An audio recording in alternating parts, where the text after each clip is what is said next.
Hi, ഞാൻ ബിന്ദു. എൻ്റെ YouTube channel chilli ജാസ്മിനിലേക്ക് എല്ലാവർക്കും സ്വാഗതം. എത്ര വേഗത്തിലാണ് ജനുവരി മാസം തീർന്നത് അല്ലേ?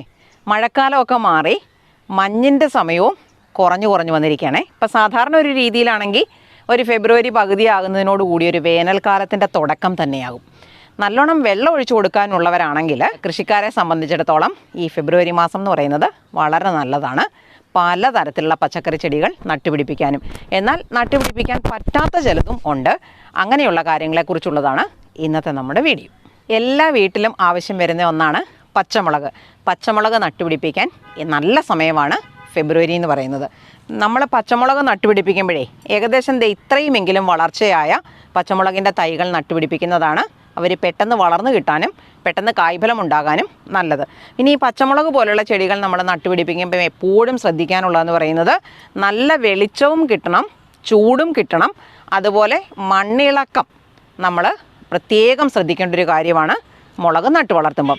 പിന്നെ മുളക്, തക്കാളി, വഴുതന, വെണ്ട പോലെയുള്ളവരെ നട്ടുപിടിപ്പിക്കുമ്പം ഒരു മാസത്തിൽ ഒരു പ്രാവശ്യമെങ്കിലും കുമ്മായം, 1 സ്പൂൺ കുമ്മായം 1 ലിറ്റർ വെള്ളത്തിനകത്ത് കലക്കി ഒഴിച്ചു കൊടുക്കുകയാണെങ്കിൽ ഈ ബാക്ടീരിയൽ വാട്ടത്തിനെ നമുക്ക് നല്ലൊരു പരിധി വരെ തടയാനായിട്ട് സാധിക്കും. പിന്നെ നമ്മൾ പച്ചമുളക് നമ്മൾ നട്ടു വളർത്തുന്ന അവസരത്തിൽ ഇതിന് ചുവട്ടിൽ ഒരു കാരണവശാലും വെള്ളം തങ്ങി നിൽക്കരുത്, എന്നാൽ ഈർപ്പവും നനവും ഉണ്ടായിരിക്കുകയും വേണം. ഫെബ്രുവരി മാസത്തിൽ നമ്മൾ മറക്കാതെ നട്ടുപിടിപ്പിക്കേണ്ടുന്ന ഒന്നാണ് തക്കാളി. നല്ല വളർച്ചയ്ക്ക്, തക്കാളിയുടെ വളർച്ചയ്ക്ക് അനുകൂലമായ സാഹചര്യമാണ് ഫെബ്രുവരി മാസത്തിലുള്ളത്.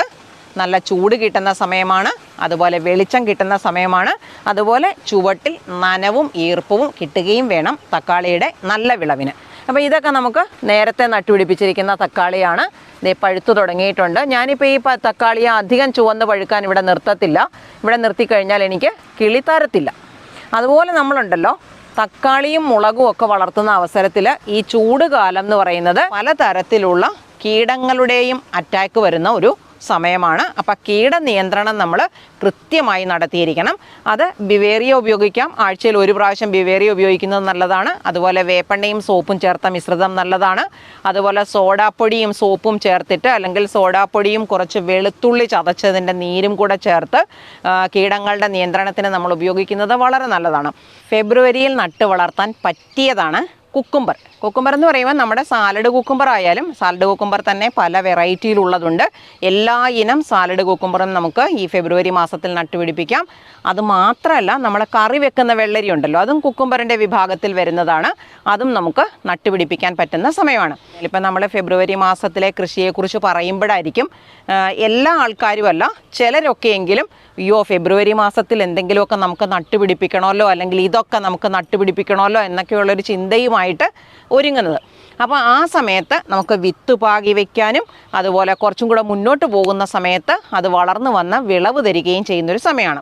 ഇപ്പം നമ്മൾ ഈ ഫെബ്രുവരിയിൽ വെള്ളരി നട്ടുപിടിപ്പിച്ചാലത്തെ ഗുണം എന്ന് പറയുന്നത്, ഇപ്പം ഫെബ്രുവരി മാസത്തിൽ നമ്മൾ വിത്ത് മുളപ്പിക്കാൻ വെച്ചു, തൈകൾ കിളിർത്ത് വന്നു, മാറ്റി നട്ടു, പൂവിട്ട് കായൊക്കെ ആയി വരുമ്പോഴത്തേക്കിന് ഏകദേശം ഏപ്രിലൊക്കെ ആകും. അപ്പം നമുക്ക് ഏപ്രിലിലാണ് വിഷു വരുന്നത്. അപ്പം വിഷുവിന് ആവശ്യമായ കണിവെള്ളരിയും അതുപോലെ കറി വെക്കാനുള്ള വെള്ളരിയും ഒക്കെ കിട്ടാനുള്ളൊരു കൃഷിയും കൂടെയാണ് നമ്മൾ ഈ ഫെബ്രുവരി മാസത്തിൽ നടത്തുന്ന വെള്ളരിയുടെ കൃഷി. ഇത് നമ്മളിവിടെ കൊടുക്കുന്ന വെള്ളരിയുടെ വിത്താണേ. അപ്പം വെള്ളരി ആയാലും സാലഡ് കുക്കുംബർ ആയാലും, ഇത് കണ്ടോ, ഇത് ഒരു പാത്രത്തിനകത്തിരിക്കുന്നത് സാലഡ് കുക്കുംബറാണ്. ഇത് ഷമാമിൻ്റെ വിത്ത് കിളിപ്പിച്ചതാണ്. അപ്പം ഞാനിത് കിളിപ്പിക്കുന്നതിന് മുന്നേ തന്നെ ചെയ്യുന്നതെന്ന് പറയുന്നത് വിത്തുകൾ, ഇത് നമ്മുടെ പാലക്ക് ചീരയുടെ വിത്തുകളാണേ.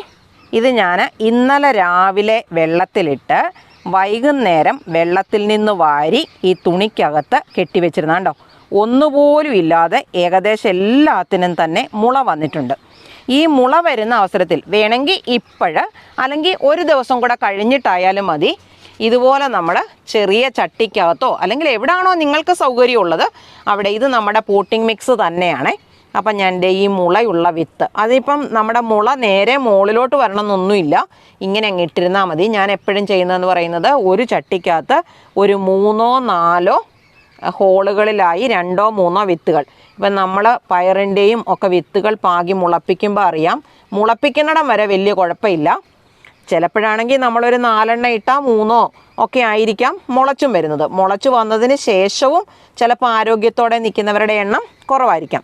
അങ്ങനെയൊക്കെ വരുമ്പോൾ നമുക്ക് ആവശ്യത്തിനുള്ള തൈകൾ കിട്ടാൻ വേണ്ടിയാണ് ഒരു ഹോളിനകത്തോട്ട് നമ്മൾ 2ഉം 3ഉം വിത്തുകളെ ഇട്ട് വെക്കുന്നത് കേട്ടോ. ഇനി നമ്മളിതുപോലെ മണ്ണിട്ട് വെക്കും. അതിനുശേഷം ഇതിനെ ഒന്ന് നനച്ച് വെച്ച് കഴിഞ്ഞാൽ ഇതൊരു 3 ദിവസം ആകുമ്പം നല്ല ആരോഗ്യത്തോടെ തൈകൾ വളർന്ന് കയറി വരും. പിന്നെ ഈ പ്രായമാകുമ്പോൾ വേണം നമ്മൾ മാറ്റി നടാൻ. ഇപ്പോൾ അതേ രീതിയിലാണ് ഞാൻ ഇത് പാകിയിരിക്കുന്നത്. ഈ ഒരു ചെറിയ ചട്ടിയുടെ 4 മൂലകളിലായി കൂടുതൽ തൈകളാണ്. കണ്ടോ, അത് ഇപ്പോൾ ഇവിടെ തന്നെ കിളുത്ത് വന്നിരിക്കുന്നത് നമുക്ക് നോക്കിയാൽ അറിയാം. 4 എണ്ണം വലിയ കുഴപ്പമില്ലാതെ കിളുത്ത് വന്നിട്ടുണ്ട്. ആ കൂട്ടത്തിൽ ഒരു ചെറുത് നിൽക്കുന്നുണ്ടോ. അപ്പോൾ ആ ചെറുതിനെ നമ്മളങ്ങ് പിഴുതു മാറ്റിക്കോണം. അല്ലെ നമ്മൾ മാറ്റി നട്ടെന്ന് പറഞ്ഞാൽ അവർ ആരോഗ്യത്തോടെ വളർന്നു കയറി വരത്തില്ല. പിന്നെ ഇതുപോലെ നമ്മൾ വെച്ച് കഴിഞ്ഞാൽ തന്നെ വിട്ടിൽ പോലുള്ള ജീവികളുടെ ആക്രമണം അതൊക്കെ അതിജീവിച്ചു വരുന്നത് ഈ 4 എണ്ണത്തിൻ്റെ സെറ്റിനകത്ത് 2 എണ്ണം ഒക്കെ ആയിരിക്കും, അല്ലെങ്കിൽ ഒരെണ്ണം ആയിരിക്കും. അങ്ങനെ വരുന്ന അവസരത്തിൽ നമുക്ക് ഒരു ചുവട്ടിൽ നിന്ന് ഒന്നെങ്കിലും കിട്ടാൻ വേണ്ടിയിട്ടാണ് നമ്മൾ ഈ 2ഉം 3ഉം വിത്തുകളെ ഒരുമിച്ച് പാകുന്നത്.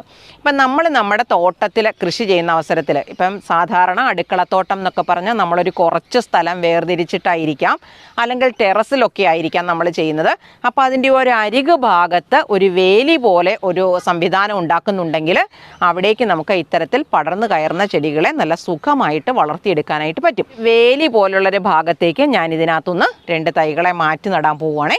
ബാൻ്റെ കൂടെ അതിനെ ഒരു ചുവടെടുത്തിട്ട് ഇവിടേക്ക് നട്ടുവെക്കാൻ പോവുകയാണേ. അപ്പം നല്ലോണം ഞാൻ മണ്ണൊക്കെ നനച്ചിട്ടിരിക്കുവാണ്. ഈ ചെറിയ ഇടയിലേക്ക് വേണം നമുക്കിതിനകത്തുനിന്ന് ഒരു സെറ്റിനെ. അപ്പം ഞാൻ ഒരു സെറ്റിനെ എടുക്കുന്നത് ഈ കത്തി ഉപയോഗിച്ച് ഇതിനകത്തുനിന്നൊരു പോർഷൻ കേക്ക് മുറിക്കുക കേട്ടോ. കേക്ക് മുറിക്കുന്ന പോലെ നമ്മളിതിനെ ഇങ്ങോട്ട് പൊക്കിയെടുക്കും. അപ്പം ഒരു വേര് പോലും നഷ്ടപ്പെടത്തില്ല. ഈ ചെടി അറിഞ്ഞിട്ടില്ല ശരിക്കും പറഞ്ഞാൽ ഇതിനകത്തുനിന്ന് പൊങ്ങിപ്പോകുന്ന വിവരം. ഇനി ഞാൻ ഇതിനകത്തേക്ക് മണ്ണ് മാറ്റി ഇവിടേക്ക് നട്ടുവെക്കുവാണേ. ഇനി നമ്മൾ ഈ മണ്ണിനെ ചുവട്ടിലേക്ക് കൂട്ടിയിട്ട് ചുവടൊന്ന് ഉറപ്പിച്ചിട്ട് ഒരു കുറച്ച് വെള്ളം കൂടെ തളിച്ചു കൊടുക്കണം. അതിപ്പം വെള്ളരിക്കായാലും മത്തയ്ക്കായാലും കുമ്പളത്തിനായാലും ഒക്കെ ഇങ്ങനെ ചെയ്താൽ മതി കേട്ടോ. ഫെബ്രുവരി മാസത്തിൽ മറന്നു പോകാതെ നട്ടുപിടിപ്പിക്കേണ്ട ഒന്നാണ് പാവൽ. പാവൽ മാത്രമല്ല, പടർന്നു വളരുന്ന പടവലവും മത്തയും കുമ്പളവും ഒക്കെ നമുക്ക് ഈ സമയത്ത് നട്ടു വളർത്താൻ സാധിക്കും. ഇവർക്കെല്ലാം തന്നെ നല്ല ചൂടും വെളിച്ചവുമാണ് വളർച്ചയ്ക്ക് ആവശ്യമായിട്ടുള്ളത്. പാവലിൻ്റെ ഒരു പ്രത്യേകത എന്ന് പറഞ്ഞു കഴിഞ്ഞാൽ വിത്ത് മുളച്ച് കിട്ടാൻ താമസമാണ്. അപ്പം ഞാൻ ചെയ്യുന്നതെന്ന് പറഞ്ഞു കഴിഞ്ഞാൽ നമ്മുടെ നമ്മളിവിടെ കൊടുക്കുന്ന പാവലിൻ്റെ വിത്താണേ. അത് ഞാൻ ഇന്നലെ ഒരു ദിവസം എന്ന് പറഞ്ഞാൽ 24 മണിക്കൂറും വെള്ളത്തിനകത്ത് ഇട്ടിട്ട് ഇന്നലെ വൈകിട്ട് വാരി വെച്ചിരുന്നതാണേ. കണ്ടോ, മുള വരുന്നുണ്ടോ? ഏകദേശം എല്ലാത്തിനും തന്നെ മുള വന്നിട്ടുണ്ട് കണ്ടോ. പക്ഷേ ഞാൻ ഈ സമയത്തും പാകാറില്ല. കാരണം മണ്ണിനകത്ത് ഇട്ട് കഴിഞ്ഞാൽ വെള്ളം കൂടിപ്പോയാൽ കിളുക്കത്തില്ല. പിന്നെ എന്തെങ്കിലും തരത്തിലുള്ള കീടങ്ങളുടെ ശല്യം മണ്ണിലുണ്ടെങ്കിൽ കിളുത്ത് കിട്ടത്തില്ല. അപ്പം ഞാനിത് കുറച്ചും കൂടെ വളർന്നതിന് ശേഷം മാത്രമേ മണ്ണിലേക്ക് പാകുകയുള്ളൂ. ഇപ്പം നമുക്ക് നോക്കിയാലറിയാം ഈ പാക്കറ്റിനകത്ത് ഏകദേശം എല്ലാ വിത്തുകളും തന്നെ മുളച്ച് വരുന്നതാണ് കണ്ടോ. അതുപോലെ ഫെബ്രുവരിയിൽ നമുക്ക് നട്ട് വളർത്താൻ പറ്റിയ മറ്റൊന്നാണ് വെണ്ട.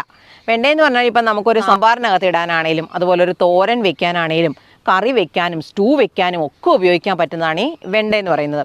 ഇപ്പോൾ സ്റ്റൂ ഒക്കെയാണ് നമുക്ക് വെക്കാനുള്ളതെങ്കിൽ ഒരു 4 വെണ്ടയ്ക്ക കിട്ടിയാൽ മതി. അതിനകത്തോട്ട് കുറച്ച് സവാളയും ഒരു ഇഞ്ചിയും ഒക്കെ ചേർത്തിട്ട് പച്ചമുളകും ഒക്കെ ചേർത്തിട്ട് നല്ല സുഖമായിട്ടൊരു 3 or 4 പേരുള്ള വീട്ടിൽ കറി വെക്കാനായിട്ട് പറ്റും. ഞാൻ എൻ്റെ ആനക്കൊമ്പൻ വെണ്ടയെ നിങ്ങൾക്ക് പലതവണ കാണിച്ചു തന്നതാണ്. ആനക്കൊമ്പൻ വെണ്ടയുടെ പ്രത്യേകത എന്ന് പറഞ്ഞാൽ ഒരു പാകത്തിന് വളർന്നു വന്ന് കായ്ച്ചു കഴിയുമ്പം ഇതിന് വലിപ്പം കൂടി പോകുന്നത് തോന്നിയാൽ നമ്മളൊന്ന് വെട്ടിവിട്ടാൽ മതി. 3ഉം 4ഉം ശിഖരം വന്ന് അതിലും ഉണ്ടാകും. ഒരു 4 ചുവട് 5 ചുവട് വെണ്ടയുണ്ടെങ്കിൽ നമ്മളുടെ വീട്ടിലേക്ക് ആവശ്യമായ വെണ്ടയ്ക്ക മുഴുവനും അതിൽ നിന്ന് കിട്ടും.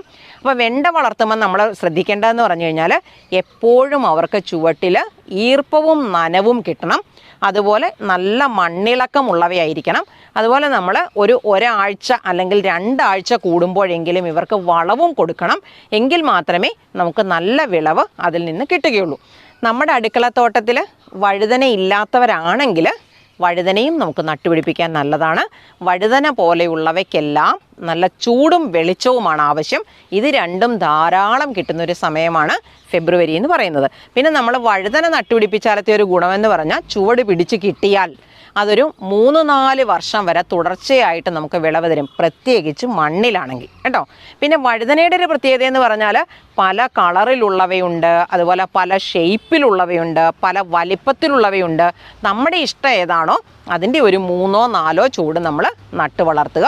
നമ്മുടെ ആവശ്യത്തിന് വീട്ടിലേക്കുള്ള കറി വയ്ക്കാനുള്ള വഴുതന എപ്പോൾ നോക്കിയാലും നമുക്കുള്ളത് നമുക്ക് കിട്ടും. ഫെബ്രുവരി തുടങ്ങുമ്പോഴേ ഓർത്തോണേ, മറന്നു പോകാതെ ചീര വിത്ത് പാകി മുളപ്പിച്ചോണം. പാകി മുളപ്പിച്ച് വെച്ചിട്ടുള്ളവരാണെങ്കിൽ മാറ്റി നടാം. ഈ നിൽക്കുന്ന ചീരയുടെ തൈകളാണിത്. ഇത്രയുമെങ്കിലും പ്രായമായതിനു ശേഷം വേണം നമ്മൾ മാറ്റി നടാൻ. അതായത് കുറഞ്ഞതൊരു 2 ആഴ്ച 3 ആഴ്ച വരെ പ്രായമായ തൈകളെ മാറ്റി നടുമ്പോഴാണ് നഷ്ടപ്പെട്ടു പോകാതെ നമുക്ക് കിളുത്ത് കിട്ടുന്നത്. വീണ്ടും ഒരു 20 ദിവസം വരെയുള്ള സമയങ്ങൾക്കുള്ളിൽ നമുക്കവരെ വിളവെടുക്കാം. ഇത് ഏകദേശം ഒരു 1.5 ആഴ്ച കഴിഞ്ഞിട്ടുള്ള ചീരയാണ്. ഒരു കുറച്ച് ദിവസത്തെയും കൂടെ വളർച്ച ഇവർക്ക് കിട്ടും. ഇപ്പം വളരാൻ നമ്മൾ നോക്കി നിൽക്കണമെന്നൊന്നുമില്ല. ഈ പ്രായമായതിനെ നമ്മുടെ ആവശ്യത്തിന് വന്നിട്ട് തോരനും കറിക്കുമൊക്കെ മുറിച്ചെടുത്തുകൊണ്ട് പോകാം. അപ്പം ചീരയ്ക്ക് വളരാൻ വളരെ അനുകൂലമായ സാഹചര്യമാണ് ഫെബ്രുവരി മാസം. ഫെബ്രുവരി ആയാലും മാർച്ച് ആയാലും ഒക്കെ ഉള്ളത്. പിന്നെ നമ്മൾ പ്രത്യേകം ശ്രദ്ധിക്കേണ്ടത് ഒരു 8 ദിവസത്തിൻ്റെ എങ്കിലും ഗ്യാപ്പിൽ ഇവർക്ക് നമ്മൾ വളം കൊടുക്കണം. അതുപോലെ ചുവട്ടിലെ നനവ് മാറാതിരിക്കാൻ നമ്മൾ ശ്രദ്ധിക്കണം. അപ്പോൾ എന്തെങ്കിലുമൊക്കെ തരത്തിലുള്ള മൾച്ചിങ് നമ്മൾ ഇവരുടെ ചുവട്ടിൽ ഇട്ട് കൊടുക്കണം. നമ്മളിപ്പോൾ ഞാൻ ഈ ചീര വളർത്തിയിരിക്കുന്ന പാത്രം എന്ന് പറഞ്ഞാൽ മണ്ണിൽ നല്ലതുപോലെ ഉണങ്ങിയ ഇല ഇട്ട് ചേർത്ത് വെച്ചിരിക്കുന്ന പാത്രമാണ്. അപ്പോൾ അതിനകത്ത് നനവും തണുപ്പും നിലനിൽക്കാൻ വളരെ സാധ്യതയുണ്ട്. പിന്നെ ഞാൻ വേറൊരു കാര്യം പറയാം. നമ്മളിപ്പോൾ ചീര വളർത്താം, മുളക് വളർത്താം, അങ്ങനെ പല സാധനങ്ങൾ വളർത്താൻ പറ്റുന്നവയെക്കുറിച്ച് പറഞ്ഞു. പക്ഷേ ഇപ്പം ഞാൻ താമസിക്കുന്നത് കോട്ടയത്താണ്. താരതമ്യേന നല്ല ചൂട് കിട്ടുന്ന ഒരു സ്ഥലമാണ് കോട്ടയം എന്ന് പറയുന്നത്. ഇപ്പോൾ എനിക്കിവിടെ ഈ കാബേജ്, കോളിഫ്ലവർ പോലെയുള്ളവ വളർത്തിയെടുക്കാൻ സാധിക്കുന്നതെന്ന് പറയുന്നത് ഈ ഒക്ടോബർ, നവംബർ, ഡിസംബർ, ജനുവരി വരെയൊക്കെയുള്ള സമയത്താണ്. ഇപ്പം ഫെബ്രുവരിയുടെ തുടക്കം ആകാറാകുന്നത് കൊണ്ട് കുറച്ചൊക്കെ ഒരു തണുപ്പുണ്ട്. പക്ഷേ ഇതിനി മുന്നോട്ട് പോയി കഴിയുമ്പോൾ ഒരു 15ഓടുകൂടി ഈ തണുപ്പിൻ്റെ അളവ് വളരെ നന്നായിട്ട് കുറയും. അപ്പം പിന്നെ എനിക്കിവിടെ കാബേജ്, കോളിഫ്ലവർ വളർത്തുന്നതിനകത്ത് പ്രതീക്ഷയില്ലാത്ത സമയമാണ്. ഇപ്പം നന്നായി വളർന്നു നിൽക്കുന്ന എനിക്കിവിടെ പൂവിടാറായ ഒക്കെ കോളിഫ്ലവർ ഉണ്ട്. അവരൊക്കെ ചിലപ്പം വിളവ് തന്നേക്കാം. പക്ഷേ ദേ ഈ നിൽക്കുന്നത് കണ്ടോ, ഈ കോളിഫ്ലവറിനെ പോലും എനിക്കിനി പ്രതീക്ഷ കുറവാണ്. ചിലപ്പോഴാണെങ്കിൽ ഇപ്പം നമ്മൾ കാലാവസ്ഥയെ നമ്മൾ പറയുന്നത് പോലെ അല്ലല്ലോ ഇപ്പം നമ്മൾ കാണുന്നത്. തണുപ്പ് കുറച്ചും കൂടെ കൂടുതൽ കിട്ടുവാണെങ്കിൽ എനിക്ക് ഇവർക്കൊക്കെ വിളവെടുക്കാനായിട്ട് സാധിക്കും. അതുകൊണ്ട് ഞാൻ ആരെയും കാബേജ്, കോളിഫ്ലവർ, ക്യാരറ്റ്, ലെറ്റ്യൂസും ഒന്നും ഈ സമയത്ത് പുതിയതായി വിത്ത് പാകാൻ പ്രേരിപ്പിക്കുന്നില്ല. എന്നാലും നമ്മൾ മൂന്നാർ, അതുപോലെ വയനാട് അല്ലെങ്കിൽ പത്തനംതിട്ടയുടെ തണുപ്പൊക്കെ കിട്ടുന്ന ഭാഗങ്ങളിലുള്ളവർ അവർക്കാണെങ്കിൽ കുഴപ്പമില്ല. ഇത് നമ്മൾ കണ്ടോ, കഴിഞ്ഞ ദിവസം ഉള്ളി വിളവെടുത്ത അന്ന് നട്ടുവെച്ചിരിക്കുന്ന ഉള്ളിയാണ്. നല്ല ആരോഗ്യത്തോടെ കിളുത്ത് കയറി വരുന്നത് കണ്ടോ. കുറച്ചും കൂടെ ദിവസങ്ങൾക്ക് മുന്നേ ഞാൻ നട്ടതാണ്. ഇതിൻ്റെ ചോട്ടിൽ നിങ്ങൾക്ക് ഉള്ളി കാണാവോ? കണ്ടോ, ഏകദേശം വിളവെടുക്കാൻ അടുത്തിരിക്കുന്ന ഉള്ളിയാണ്. അപ്പം നമ്മൾ ചെറുതായിട്ട് അടുക്കളത്തോട്ടത്തിലൊക്കെ കൃഷി ചെയ്യുന്നവരാണെങ്കിൽ ഇതേപോലത്തെ പാത്രത്തിനകത്ത് വളർത്തിയാൽ എന്നും തന്നെ നമുക്ക് നമ്മുടെ അടുക്കളത്തോട്ടത്തിൽ നിന്ന് ഉള്ളി വിളവെടുക്കാനായിട്ട് കിട്ടും. ഫെബ്രുവരി മാസത്തിൽ നമുക്ക് നടാൻ പറ്റുന്നതാണ് ചുരക്കയും പീച്ചിലും. ഇത് നമ്മുടെ ചുരക്കയാണേ. ഇത് കയറി പോകുന്നുണ്ടോ. അപ്പം വള്ളി വീശി തുടങ്ങിയിട്ടുണ്ട്. പലരും പറയുന്നുണ്ട് പൂവിട്ട് തുടങ്ങിയിട്ടുണ്ടെന്നൊക്കെ. അപ്പോൾ ചുരക്ക ഉണ്ടെങ്കിൽ അത് പലതരത്തിലുള്ള ചുരക്കയുണ്ട്. അപ്പോൾ നമുക്ക് ഇഷ്ടമുള്ളത് ഏതാണോ അത് നമുക്ക് നട്ടു വളർത്താം. പീച്ചിലാണെങ്കിൽ എല്ലാ സമയത്തും നട്ടു വളർത്താവുന്നതാണ്. അതേപോലെ തന്നെയാണ് പയർ. എല്ലാ കാലാവസ്ഥയിലും തന്നെ നമുക്ക് വളർത്തിയെടുക്കാൻ പറ്റുന്ന, പെരുമഴ പെയ്യുന്നൊരു സമയത്ത് മാത്രമേ അതിനൊരു വിളവ് കുറവുള്ളൂ, വളർച്ചയൊക്കെ കുറവുള്ളൂ. ബാക്കി എല്ലാ സമയത്തും തന്നെ നമുക്ക് നന്നായി വളർത്താനും സാധിക്കും. നല്ലപോലെ വിളവും തരുന്ന ഒന്നാണ് പയറെന്ന് പറയുന്നത്. പലതരത്തിലുള്ള പയറുകളുണ്ട്. നമുക്കിഷ്ടമുള്ള ഇനം പയറുകൾ നമുക്ക് നട്ടു വളർത്താം. അപ്പം ഇതേപോലെ കുറേ കാര്യങ്ങളൊക്കെ നമ്മൾ സ്ഥിരമായിട്ട് എല്ലാ മാസവും നമ്മൾ പ്രധാനമായും എല്ലാ മാസത്തിൻ്റെയും ആരംഭത്തിൽ അത്യാവശ്യം എന്തെങ്കിലുമൊക്കെ നമ്മൾ നട്ടുപിടിപ്പിക്കുകയാണെങ്കിൽ നമ്മുടെ തോട്ടത്തിൽ അല്ലെങ്കിൽ നമ്മളുടെ അടുക്കളത്തോട്ടത്തിൽ നമ്മുടെ വീടിന് ചുറ്റുമുള്ളിടത്ത് അത്യാവശ്യം എന്തെങ്കിലുമൊക്കെ പച്ചക്കറികൾ കാണും. അടുക്കളത്തോട്ടത്തിൽ നിന്ന് നമുക്ക് മികച്ച വിളവുണ്ടാക്കിയെടുക്കണമെങ്കിൽ സമയാസമയങ്ങളിൽ കീടനിയന്ത്രണവും വളപ്രയോഗവും മറക്കാതെ ചെയ്തിരിക്കണം. ഇനി അധികം പറഞ്ഞുകൊണ്ട് നിന്ന് ഞാൻ താമസിപ്പിക്കുന്നില്ല. ഫെബ്രുവരിയിലെ കൃഷിക്കുള്ള കാര്യങ്ങളൊക്കെ അടുപ്പിക്കാൻ നോക്കിക്കോണം. വിത്തുകൾ വാങ്ങിക്കാനുണ്ടെങ്കിൽ വാങ്ങിച്ചോണം. തൈകൾ മാറ്റി നടാനുണ്ടെങ്കിൽ അതൊക്കെ ചെയ്തോണം. എന്നിട്ട് പെട്ടെന്ന് തന്നെ ഫെബ്രുവരിയിലെ കൃഷിക്കുള്ള ഒരുക്കം തുടങ്ങണം. ഇതേപോലെ ഉപകാരപ്രദമായ മറ്റൊരു വീഡിയോയുമായി നമുക്ക് അടുത്ത ദിവസം വീണ്ടും കാണാം.